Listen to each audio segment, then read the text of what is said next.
আউযু বিল্লাহি মিনাশ শাইতানির রাজিম বিসমিল্লাহির রহমানির রহিম। আসসালামু আলাইকুম আখি। চলে এলাম নতুন আরো একটি ভিডিও নিয়ে, যেখানে আবার আমি নাস্তিকদের যে ষড়যন্ত্র করে ইসলামের নামে, যে ইসলাম ধর্মের মধ্যে মহিলাদের সুরক্ষা নেই, মহিলাদেরকে বন্দী করে রাখা হয় এবং মহিলাদের উপরে যে অপরাধগুলি হয় সেই সমস্ত অপরাধের কোন রকম শাস্তি ইসলাম ধর্মের মধ্যে নেই। মোটামুটি কথায় আমি সোজাসুজি ভাবে বলতে যাই যে নাস্তিকরা নিজেদের যে যুক্তি চাকচিক্যপূর্ণ কথার দ্বারা এবং কোরআন এবং হাদিস শরীফকে ভুল ব্যাখ্যার দ্বারা মানুষকে যে বিভ্রান্ত করার চেষ্টা করে, যে মহিলাদের কোনো মান মূল্যই ইসলাম ধর্মে নেই, এটি নাস্তিকেরা বোঝানোর চেষ্টা করে। আমি আজ এই ভিডিওর মধ্যে কমপ্লিটলি ক্লিয়ার করে দেব যে ইসলাম ধর্মের মধ্যে নারীদের মর্যাদাটি কতটি আল্লাহ সুবহানাহু ওয়া তাআলা দিয়েছে এবং নাস্তিকেরা কতটা মহিলাদের মর্যাদা দিয়েছে। আচ্ছা, ভিডিও শুরুতে একটি কথা বলতে চাই। এর আগে কিন্তু আমি এই ভিডিওটির দুটি পার্ট বানিয়ে দিয়েছি। আপনি যদি পার্ট 1 এবং পার্ট 2 না দেখে থাকেন, তাহলে কিন্তু এই ভিডিওটি আমার মনে হয় আপনার একটু বুঝতে অসুবিধা হতে চলেছে। কারণ একটি নাস্তিক রয়েছে, আপনি এখানে পিকচার দেখতে পারেন, আমি দিয়ে দিলাম। সে আল্লাহ নবী সাল্লাল্লাহু আলাইহি সাল্লামের নামে এবং আল্লাহর নামে, ইসলামের নামে কটূক্তি করে থাকে এবং রীতিমতো ইসলামকে বদনাম করার জন্য মিথ্যাচার করে থাকে, মানুষকে বিভ্রান্ত করে থাকে এবং সে তার ভিডিওর মধ্যে বিভিন্ন রকমের যুক্তি এবং প্রমাণ দ্বারা মানুষকে বিভ্রান্ত করার চেষ্টা করেছে যে ইসলাম ধর্মের মধ্যে নারীকে বোরখা পরে রাখানো হয় এবং হিজাব পরানো হয়, নারীদেরকে বন্দি করে রাখা হয়, নারীদেরকে খোলাভাবে ঘুরতে দেওয়া হয় না।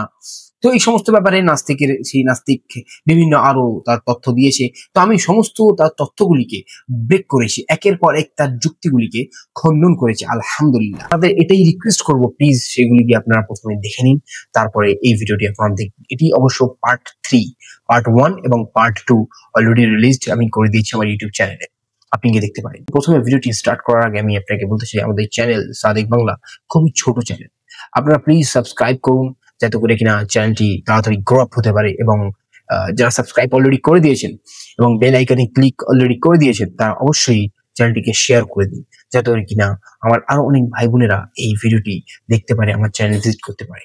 আসলে আমাদের ইসলামের বিরুদ্ধে যারা বিরোধিতা করে, তাদের বিরুদ্ধে লড়াই হলো আমাদের কাজ, তাই না? আখি, চলুন আমাদের আজকে টপিক, যেটি আমি বলতে চাই আমি আপনাকে, যে নাস্তিকদের বিভিন্ন দাবির খণ্ডন আমি করে থাকি আমার ভিডিওতে, আপনি চ্যানেল ভিজিট করে দেখতে পাবেন। তবে আজকের আমার মূল এই ভিডিওটি বানানোর লক্ষ্য হলো যে নাস্তিকেরা যে কথাগুলি বলে যে ইসলাম ধর্মের মধ্যে নারীদের কোনো সম্মান নেই, ইজ্জত নেই, প্রথমে আমরা দেখে নেব আল্লাহ সুবহানাহু ওয়া তাআলা এবং আল্লাহ রসুল সাল্লাল্লাহু আলাইহি সাল্লাম নারীদের সাথে কেমন ভাবে ব্যবহার করতে বলেছে।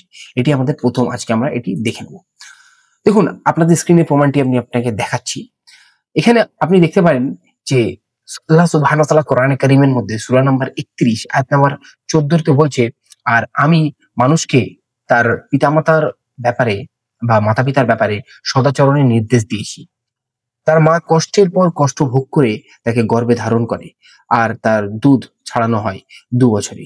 সুতরাং আমার ও তোমার পিতামাতার শুকরিয়া আদায় করো, প্রত্যাবর্তন তো আমারই কাছে, মানে আমরা আল্লাহর কাছেই ফিরে যাব। এর থেকে বুঝতে পারলাম আল্লাহ সুবহানাহু ওয়া তাআলা মাতা পিতার খিদমত করতে বলেছে এবং মাতা পিতার ব্যাপারে সদাচরণ করতে বলেছে। কোরআনে কারীম সূরা নাম্বার 4 আয়াত নাম্বার 19 আল্লাহ সুবহানাহু ওয়া তাআলা বলছে, হে মুমিনগণ, তোমাদের জন্য হালাল নয় যে তোমরা জোর করে নারীদের ওয়ারিস হবে, আর তোমরা তাদেরকে আবদ্ধ করে রেখো না, তাদেরকে যা দিয়েছো তা থেকে তোমরা কিছু নিয়ে নেওয়ার জন্য। তবে যদি তারা প্রকাশ্য অশ্লীলতায় লিপ্ত হয় আর তোমরা তাদের সাথে সৎভাবে বসবাস করো, আর যদি তোমরা তাদেরকে অপছন্দ করো, তবে এমনও হতে পারে যে তোমরা কোনো কিছুকে অপছন্দ করছো আর আল্লাহ তাকে অনেক কল্যাণ রাখবে। এই আয়াতটি যদি আপনি পড়েন, তাহলে আপনি এখানে পরিষ্কার বুঝতে পারবেন আল্লাহ সুবহানাহু ওয়া তাআলা জোর করে নারীদেরকে বন্দী বানিয়ে রাখতে, আবদ্ধ রাখতে এখানে নিষেধ করছেন। এবং আল্লাহ সুবহানাহু ওয়া তাআলা এটাও বলছে যে জোর করে নারীদের ওয়ারিস হতে তোমরা যেও না, এবং যা দিয়েছো তাদেরকে তা থেকে কিছু ফিরিয়েও নিও না। চলুন আমি আগে বাড়ছি, আরো আপনাদের একটি প্রুফ দেখাচ্ছি। কোরআনে কারীম সূরা নাম্বার 4 আয়াত নাম্বার 124 কি লেখা আছে একটু ভালোভাবে পড়ুন তো।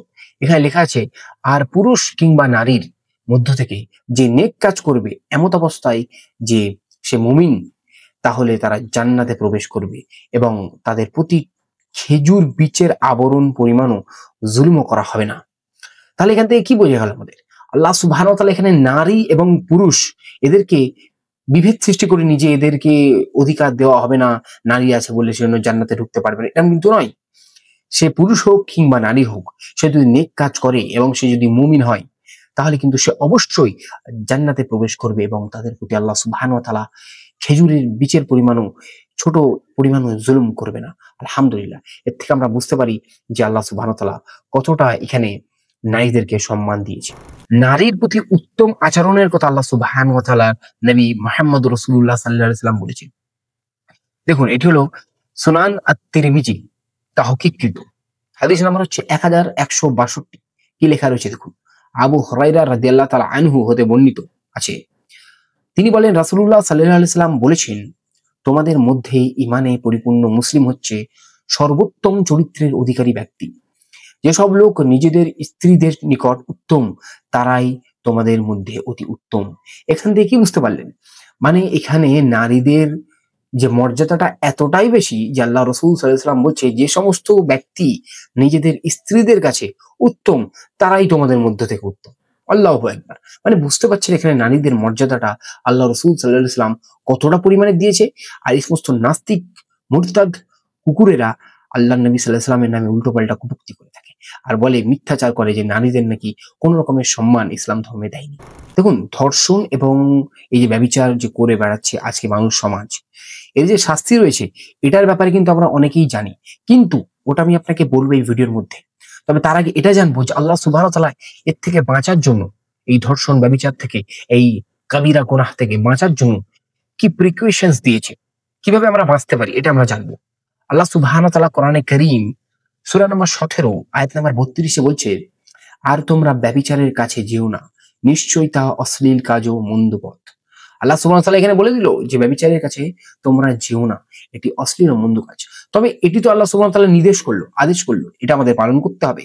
কিন্তু আমরা এই ব্যভিচার বা অশ্লীল কাজ থেকে আমরা কি নিজেদের কিভাবে রক্ষা করব, এটা কিভাবে হতে চলেছে দেখুন।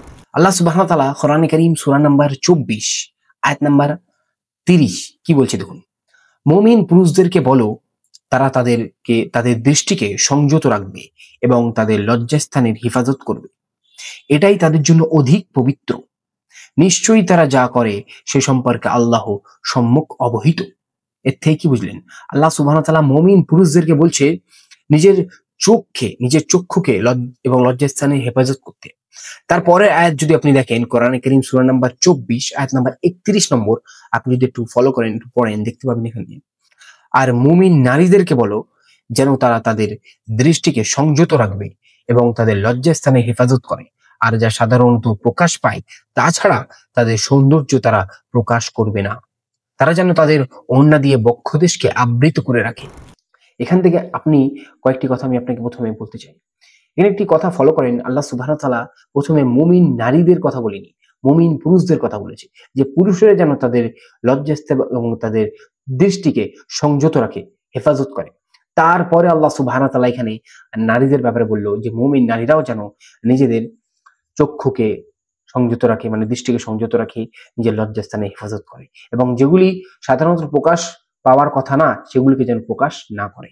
তাহলে এখান থেকে বুঝতে পারলেন আল্লাহ সুবহানাহু ওয়া তাআলা প্রথমে পুরুষদেরকে আদেশ দিল, তারপরে নারীদেরকে আদেশ দিল। এবং এর থেকে আপনার আয়াতটি পড়ে মনে হবে যে এটি তো খুবই সহজ এবং সরল আয়াত, কিন্তু আপনি যদি একটু ভাবেন তাহলে বুঝতে পারবেন।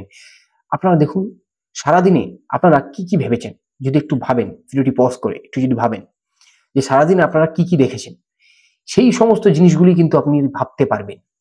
যদি আপনি কিছুই না দেখেন, যদি আপনি ঘরে 24 ঘন্টা নিজেকে আবদ্ধ রাখেন, তাহলে কিন্তু সেই 24 ঘন্টার মধ্যে আপনি যেটা দেখেছেন বাড়ির নিজের কামরার মধ্যে, নিজের রুমের মধ্যে, ততটুকুই আপনি ভাবতে পারবেন। অথচ আপনি তাছাড়া কিছুই ভাবতে পারবেন না। তার আগে যদি আপনি কিছু দেখে থাকেন তাহলে সেগুলি আপনি ভাবতে পারবেন। তাহলে এখানে বুঝতে পারছি আল্লাহ সুবহানাহু ওয়া তাআলা বলে দিচ্ছে চক্ষুকে সংযত রাখো, দৃষ্টিকে সংযত রাখো। যদি আমরা চোখ দিয়ে না দেখি তাহলে আমরা কখনো ওই জিনিসগুলো ভাবতেই পারবো না, খারাপ জিনিসগুলো। এগুলো অশ্লীল কাজ থেকে আমাদের হেফাজত করবে। আলহামদুলিল্লাহ, এটি হলো আল্লাহ সুবহানাহু ওয়া তাআলা আমাদের প্রিকশন দিয়েছে, আমরা এইভাবে বাঁচতে পারি ব্যভিচার এবং ধর্ষণ থেকে। সুনান আবু দাউদ ইসলামিক ফাউন্ডেশন হাদিস নাম্বার 2149 কি লেখা আছে দেখুন, মুহাম্মদ ইবনে উবাইদ ইবনে আব্বাস রাদিয়াল্লাহু তাআলা আনহু হতে বর্ণিত, তিনি বলেন আবু হুরায়রা রাদিয়াল্লাহু তাআলা আনহু হতে বর্ণিত হাদিসের চাইতে অধিক সাগীরা গুনাহ সম্পর্কিত হাদিস নাই। তিনি নবী করিম সাল্লাল্লাহু আলাইহি সাল্লাম হতে বর্ণনা করেছেন যে আল্লাহ তাআলা আদম সন্তানের জন্য জিনার একটি অংশ নির্ধারণ করেছেন, আর সেটা অবশ্যই করবে। আর চক্ষুর জিনা হলো দৃষ্টিপাত করা, মুখের জিনা হলো অশোভন উক্তি মানে খারাপ কথা বলা, আর নফসের জিনা হলো ইচ্ছা ও আকাঙ্ক্ষা করা, আর সবশেষে গুনাহ গুপ্তাঙ্গতা সত্য বা মিথ্যায় পরিণত করে। মানে বুঝতে পারলেন আপনি এখানে? আপনি যদি চোখ থেকে খারাপ জিনিস না দেখেন তাহলে কিন্তু আপনি কখনো মস্তিষ্ক দিয়ে সেটি কখনো ভাবতে পারবেন না। মুখ দিয়ে যদি খারাপ কথা না বলেন তাহলে মুখের জিনা থেকে আপনি বাঁচতে পারবেন। এইভাবে আল্লাহ সুবহানাহু ওয়া তাআলা এবং মহানবী সাল্লাল্লাহু আলাইহি সাল্লাম আমাদেরকে জিনা থেকে এবং ব্যভিচার থেকে এবং ধর্ষণ থেকে রক্ষা করেছে, প্রিকশনস দিয়েছে। এবার আমরা জানবো যে ব্যভিচার এবং ব্যভিচারিণীর শাস্তি কি হতে পারে বা ধর্ষণের শাস্তি কি হতে পারে ইসলামিক রুলিং এর মধ্যে, ইসলামিক বিধানের মধ্যে। দেখুন, আপনাদের সামনে একটি কোরআনের আয়াত রয়েছে। কোরআন কারীম সূরা নাম্বার 24 আয়াত নাম্বার 2। এই আয়াতটা একটু ভালোভাবে পড়ুন কি লেখা আছে। ব্যভিচারিণী ও ব্যভিচারী তাদের প্রত্যেককে 100টি করে বেত্রাঘাত করো। আর যদি তোমরা আল্লাহ শেষ দিবসের প্রতি ঈমান এনে থাকো তবে আল্লাহর দিনের ব্যাপারে তাদের প্রতি দয়া যেন তোমাদেরকে পেয়ে না বসে, আর মুমিনদের একটি দল যেন তাদের শাস্তি প্রত্যক্ষ করে। এর থেকে কি বুঝতে পারলেন? এটি কিন্তু মূলত বিবাহিত নারী পুরুষদের জন্য নয়, এটি অবিবাহিত নারী পুরুষদের জন্য। যারা অবিবাহিত, যাদের বিয়ে হয়নি, এই সমস্ত নারী পুরুষেরা যদি জিনাহ করে, ধর্ষণ করে, ব্যভিচারিণী বা ব্যভিচারী হয়, তাহলে কিন্তু তাদের 100টি করে বেত্রাঘাত মারতে বলেছে আল্লাহ সুবহানাহু ওয়া তাআলা। কিন্তু একটি কথা ফলো করে, এটি কিন্তু রুমের ভেতরে বা কোনো কাঠঘরের ভেতরে বা রুমের ভেতরে মারতে বলিনি, এটি সমস্ত পাবলিকের সামনে মারতে বলেছে। কেন মারতে বলেছে? যাতে করে কিনা মুমিনদের দল এটি প্রত্যক্ষ করে, দেখে যে একজনের শাস্তি হচ্ছে যে ব্যভিচারিণী বা ব্যভিচার করেছে, এবং এই শাস্তি দেখে তারা ভয় পায়, এবং ভয়ের দরুন তারাও যেন এই সমস্ত শাস্তি থেকে মানে একদম দূরে থাকে, যে না বাবা, এই শাস্তির জন্য, এই শাস্তিটি যে কারণে হচ্ছে সেই কারণটি হলো ব্যভিচার, ধর্ষণ বা জিনা। তো আমরা এই জিনা যেন না করে, তাই জন্য আল্লাহ সুবহানাহু ওয়া তাআলা এইরকম ভাবে একটি নির্দেশ দিয়েছে। আলহামদুলিল্লাহ, আজ যদি সমাজে এই জিনিসটি প্রচলিত হয় তাহলে একটু ভাবুন তো আমাদের সমাজ কতটা সুরক্ষিত হয়ে যাবে নারীদের জন্য। দেখুন আরো একটি হাদিস বিবাহিত এবং নারী পুরুষদের জন্য, বিবাহিত নারী পুরুষদের জন্য। এটি হলো আপনার সুনান আবু দাউদ ইসলামিক ফাউন্ডেশন, হাদিস নাম্বার 4368 নম্বর হাদিস। কি লেখা আছে দেখুন। আবু কামিল রহমাতুল্লাহ আলাইহি ইবনে আব্বাস রাদিয়াল্লাহু তাআলা আনহু থেকে বর্ণিত, তিনি বলেন একদা মাইজ ইবনে মালিক রাদিয়াল্লাহু তাআলা আনহু নবী সাল্লাল্লাহু আলাইহি সাল্লামের নিকট উপস্থিত হয়ে বলল সে জিনা করেছে। দেখুন, একটি সাহাবী জিনা করেছে। সাহাবীটির নাম কি ছিল? মাইজ ইবনে মালিক রাদিয়াল্লাহু তাআলা আনহু, সাহাবী ছিল একজন, ঠিক আছে। তখন নবী সাল্লাল্লাহু আলাইহি সাল্লাম তার মুখ ফিরিয়ে নেন। এভাবেই মাইজ রাদিয়াল্লাহু তাআলা আনহু কয়েকবার এরূপ স্বীকারোক্তি করতে থাকলো। নবী সাল্লাল্লাহু আলাইহি সাল্লাম ও তার মুখ ফিরিয়ে নিতে থাকে। অবশেষে তিনি লোকদের জিজ্ঞাসা করেন, লোকটা কি পাগল? তারা বললেন, না, এ ধরনের কোনো লক্ষণ তার মধ্যে নেই। তখন নবী সাল্লাল্লাহু আলাইহি সাল্লাম মাইজ রাদিয়াল্লাহু তাআলা আনহুকে জিজ্ঞেস করলেন, তুমি কি সে মহিলার সাথে জিনা করেছো? তিনি বললেন, হ্যাঁ। তখন নবী সাল্লাল্লাহু আলাইহি সাল্লাম পাথর মেরে তাকে হত্যার নির্দেশ দিলেন। এরপর লোকেরা তাকে ময়দানে নিয়ে পাথর মেরে হত্যা করে, তার জানাজার সালাত আদায় করা হয়নি। এর থেকে কি বুঝতে পারলেন আপনি? আখি, একটি ছোট কথা ভাবুন, একটি সাহাবী, যে নবীর সাথী, একটি সাহাবী, সে জিনা করার জন্য তাকেও হুজুর পাক সাল্লাল্লাহু আলাইহি সাল্লাম হত্যা করার আদেশ দেন পাথর মেরে, কারণ সে বিবাহিত ছিল।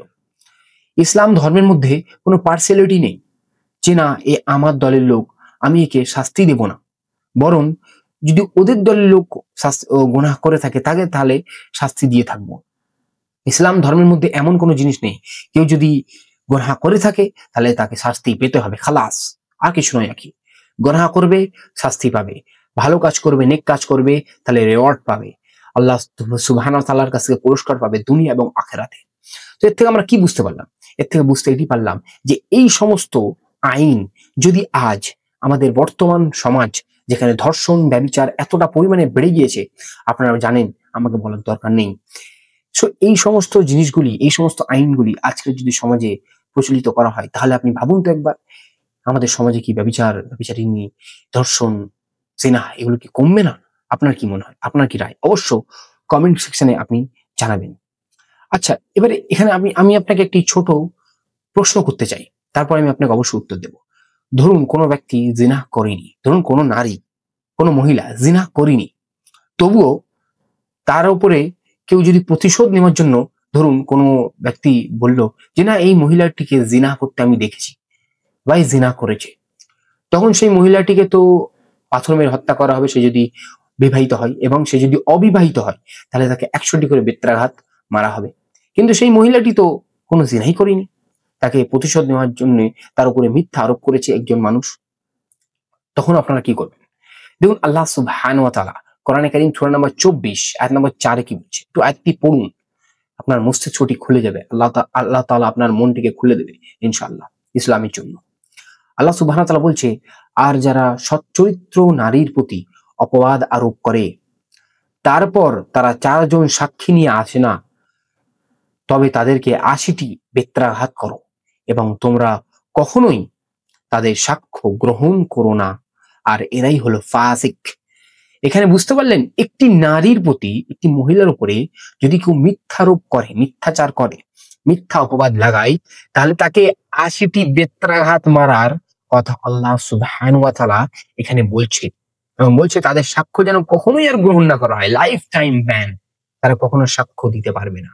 তাহলে এখানে আপনি বুঝতে পারছেন এর দ্বারা যে নারীদের সুরক্ষা, শুধু সুরক্ষা নয়, সম্মানের সুরক্ষাও আল্লাহ সুবহানাহু ওয়া তাআলা দিয়ে দিয়েছেন নিজের কোরআন শরীফের মধ্যে, এবং মুহাম্মদ রাসূলুল্লাহ সাল্লাল্লাহু আলাইহি ওয়াসাল্লাম দিয়ে দিয়েছে যে হাদিস শরীফের মধ্যে।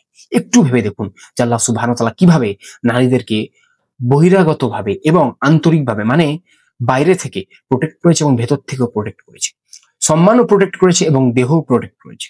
কিভাবে আল্লাহ সুবহানাহু ওয়া তাআলা প্রোটেক্ট করার জন্য এবং মহানবী সাল্লাল্লাহু আলাইহি ওয়াসাল্লাম প্রোটেক্ট করার জন্য কিভাবে ইসলামিক বিধানকে তৈরি করেছে, আলহামদুলিল্লাহ। যেখানে আপনি দেখতে পাবেন বিশ্বের সবচেয়ে 10টি দেশ যেখানে ধর্ষণের হার সবচেয়ে বেশি, দেখুন তার মধ্যে সব থেকে বেশিতে রয়েছে দক্ষিণ আফ্রিকা, সাউথ আফ্রিকা, তারপর রয়েছে বতসোয়ানা, লেসোথা, তারপরে আছে Switzerland, Bermuda, Sweden, Surinam, Costa Rica, Nicaragua, Grenada. এই সমস্ত জায়গায় সব থেকে বেশি ধর্ষণ হয়। এবং এছাড়াও ভারত, বাংলাদেশ, পাকিস্তান, চীন, জাপান, যুক্তরাষ্ট্র, রাশিয়া, এই সমস্ত জায়গাতেও ধর্ষণের হার অতিরিক্ত পরিমাণের বেশি। এবারে আমি আপনাকে দেখাবো আরো একটি জিনিস, এটা আপনি দেখুন একবার। এখানে রয়েছে 10টি সব থেকে বেশি দেশ যেখানে ব্যভিচার বা জিনা হয়ে থাকে। দেখুন, থাইল্যান্ড সব থেকে বেশি হয়ে থাকে, Denmark, Italy, Germany, France, Norway, Belgium, Spain, যুক্তরাজ্য মানে ইউনাইটেড কিংডম অ্যান্ড ফিনল্যান্ড, এই সমস্ত জায়গায় হয়ে থাকে। আচ্ছা, আপনি একটু জিনিস লক্ষ্য করুন, এই সমস্ত দেশগুলির নাম যে আমি আপনাকে এক্ষুনি পড়ে বললাম, আপনাকে দেখালাম, এই সমস্ত দেশগুলির মধ্যে আপনি যদি একটু ভালোভাবে খোঁজ নেন, নিউজ চ্যানেলের মধ্যে আপনি পেয়ে যাবেন বোরখাকে, হিজাবকে ব্যান করার জন্য এরা উঠে পড়ে লেগেছে। অথচ এই সমস্ত কান্ট্রির মধ্যেই সব থেকে বেশি ধর্ষণ হয়ে চলেছে। তাহলে চিন্তা করুন, এই সমস্ত মানুষ কতটা পরিমাণে বিভ্রান্তির মধ্যে রয়েছে, যারা নিজেরা ধর্ষণকে, রেপকে রুখতে পারছে না। ইভেন আপনি জানেন ভারত, বাংলাদেশ, পাকিস্তান, এই সমস্ত কান্ট্রির মধ্যে কত ধর্ষণ এমনি হয়ে যাচ্ছে প্রত্যেক দিন, কিন্তু যারা রেপিস্ট, যারা ধর্ষণকারী, তারা খুলেআম ঘুরছে পাগলা কুকুরের মতো, তাদের উপরে কোন রকমের শাসন কর্তারা তাদের উপরে কোন রকম অ্যাকশন নিচ্ছে না। বন্ধুরা, আমি আপনাকে শুধু এই ভিডিওর মধ্যে থেকে এটি বোঝাতে চাইলাম যে ইসলাম ধর্মের মধ্যে নারীদেরকে কিভাবে সুরক্ষা প্রদান করা হয়েছে, বোরখার মাধ্যমে সুরক্ষা প্রদান করা হয়েছে, এবং সুরক্ষা প্রদান করা হয়েছে সম্মান। এবং কেউ যদি আপনাকে কখনো বলে যে ইসলাম ধর্মের মধ্যে নারীকে বেঁধে রাখা হয়, তাহলে আপনি তাকে একটি ছোট কথা বলে দেবেন যে বোরখা কখনো কোনো মহিলা বাড়ির ভেতরে পড়ে না, বোরখা মহিলারা বাড়ির বাইরে যখন যায় তখনই পড়ে। এবং আল্লাহ সুবহানাহু ওয়া তাআলা বোরখাটা দিয়েছে, তার মানে এটিই হলো প্রমাণ যে আল্লাহ সুবহানাহু ওয়া তাআলা নারীদেরকে ঘরের মধ্যে আবদ্ধ করে রাখতে চায়নি, যাতে তারা বাইরে বেরোতে পারে, পৃথিবী ভ্রমণ করতে পারে, নিজের কর্মস্থলে যেতে পারে, এবং নিজে নিজে একটু ঘুরতেও পারে। সেই জন্য কিন্তু আল্লাহ সুবহানাহু ওয়া তাআলা বোরখাটিকে দিয়েছে, যাতে সে প্রোটেকশনের সাথে বাইরে বেরোতে পারে এবং তার দিকে যদি একটা কেন 100টা কেন 200টা কেন 1000ও ছেলে যদি মিলে একসাথে পুরুষেরা খারাপ দৃষ্টি দেয়, তাও তার কিছু দেখতে পান না। আলহামদুলিল্লাহ, এখানে আল্লাহ সুবহানাহু ওয়া তাআলা নিজেদেরকে প্রোটেক্ট করেছে এর মাধ্যমে। তো আজকের জন্য এতটাই বন্ধুরা। আখি, ভিডিওটি যদি আপনার ভালো লেগে থাকে অবশ্যই ভিডিওটিকে শেয়ার করবেন, ভিডিওটিকে লাইক করবেন, কমেন্ট করবেন এবং আপনার মতামতটা অবশ্যই কমেন্ট সেকশনে জানাবেন। আসসালামু আলাইকুম রহমতুল্লাহি ওয়া বারাকাতুহু। পরবর্তীতে নতুন ভিডিওর সাথে দেখা হচ্ছে ইনশাআল্লাহ।